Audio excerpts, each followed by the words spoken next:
Hey guys, this is the Revlon Volumizer, and now I want to show you how I use this. I have very thick and curly hair, and my waves tend to be very stubborn sometimes, so I'm going to show you exactly what I do and what the outcome is. Now first I'll add heat protectant, brush my hair, and I start to portion off the bottom section and just do section at a time. Now before I begin, I do want you to hear the volume because I was concerned it was going to be too loud, but it's no different than a hairdryer, so take a listen.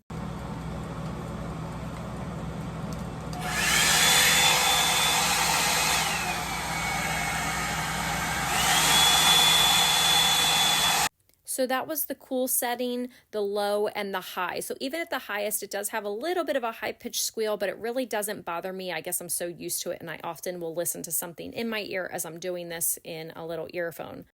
Now, as I go through, I just take a section at a time and I kind of roll it down the length of my hair and even pull the ends of my hair up over the sides of the brush. So it's kind of catching it in that and it's curling the bottoms just slightly. Now, I'm not looking for a curl. Now, you can see it is not completely straightening my hair either, but I am just trying to get it through the first stage, which is getting it as straight and dry as possible, which will help me when I actually start using a hair straightener.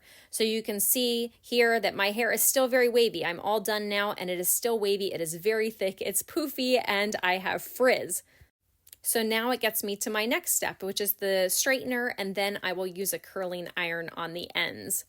Now, this does not mean that you will need to do this. In most cases, you probably wouldn't, but I have very thick hair. I have a lot of hair, and the waves really are stubborn. So for me, this is what works for me, and it really is a great step. It cuts down my time significantly from about 2.5 hours to 3 hours down to 1.5 hours total.